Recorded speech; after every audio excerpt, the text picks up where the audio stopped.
Abel, Damina is my name. Look. I couldn't wait to get back home and be a part of the ongoing conversation.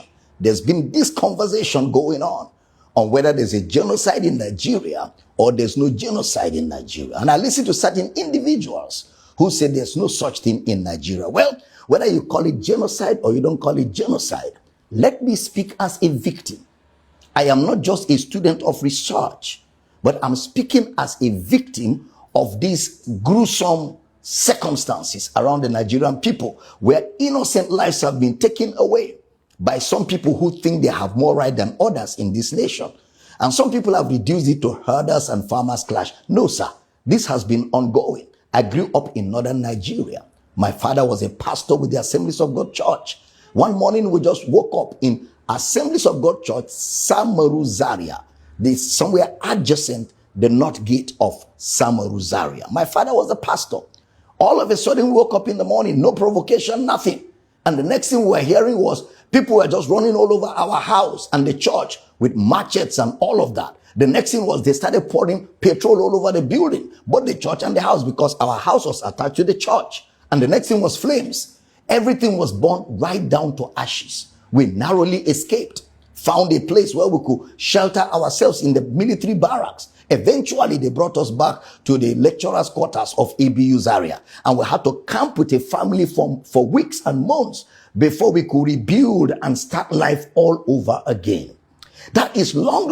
I'm talking about 1986, 87. What about the Metasine situation? Metasine was a sect of the Islamic religion who went around burning and destroying and killing Christians back in the 80s. This is far before there was anything like farmers and herders clash.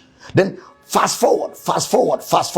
What about in the year 2000, where over 2,000 people were killed in Kaduna? Year 2000. What about the over 300 people that were victims of the Miss World in November 2002? All of them, they were not a part of the Miss World. They were just on their own. Something happened somewhere else and they became victims of it. Lives were killed, houses were destroyed. And whenever they are carrying out this charade, they will be shouting, Allahu Akbar, Allahu Akbar. And they will carry their matches and carry whatever they have. And they will move in their numbers. And everybody on their way that is not chanting what they are chanting becomes a victim. I can go on and on. A few years ago, I was preaching in Kaduna for a great man of God. And I only succeeded in preaching Sunday morning service. After the service, the next morning, as we were preparing for the next service on Monday, the next thing I was hearing was the whole city is on fire. Kaduna is on fire. Please stay in the hotel room. Don't come out. They are killing, they are burning churches. They are killing everybody. That is how we were stuck in a hotel. Even in the hotel, we were not sure of ourselves because they were going from hotel to hotel, room to room, killing people that were not chanting Allahu Akbar. And somehow God saved our souls. After about 4 days, we were able to leave Kaduna. But unfortunately, a friend of mine who was a pastor, Reverend Northcote Andrew of blessed memory, was caught in the midst of this as he was escaping for his life. They caught him because he was wearing a collar of a bishop.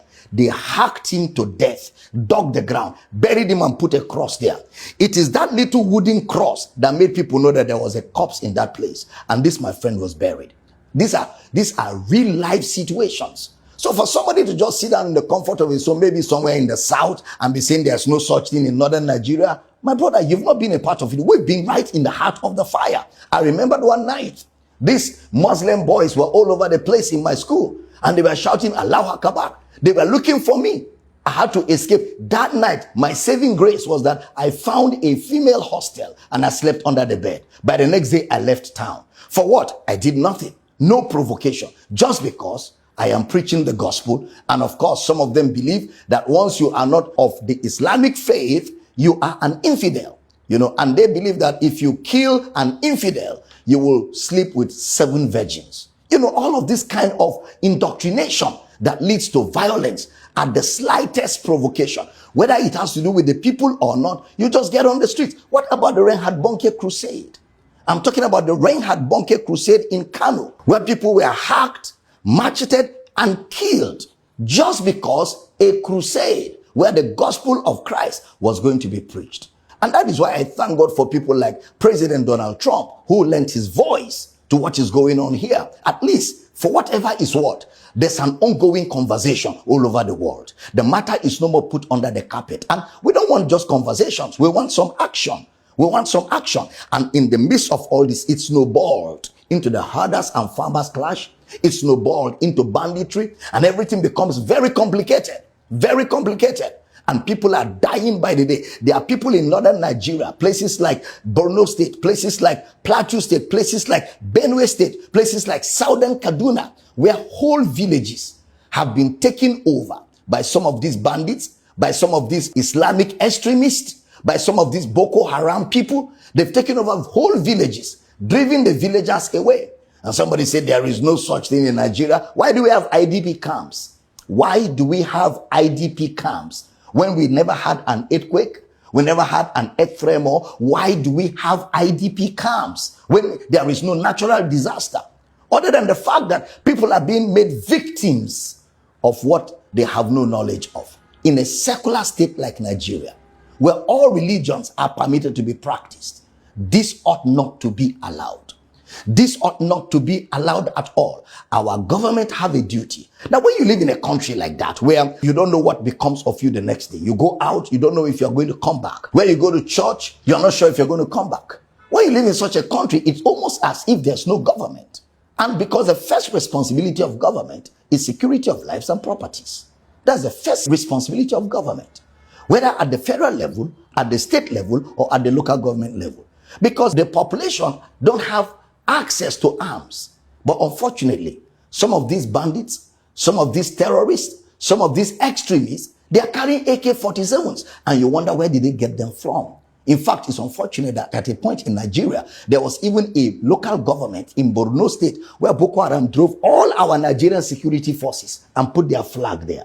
It's very unfortunate. And the government of Nigeria needs to do something quickly. Otherwise, where this is taking us to, we do not know. This has to come to an end.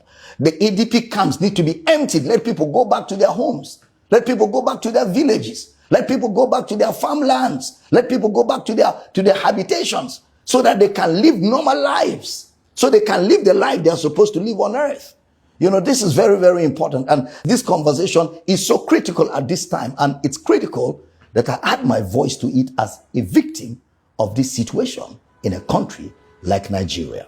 And I'm believing God that the day has come when this menace will surely come to an end. God bless the Federal Republic of Nigeria. Amen.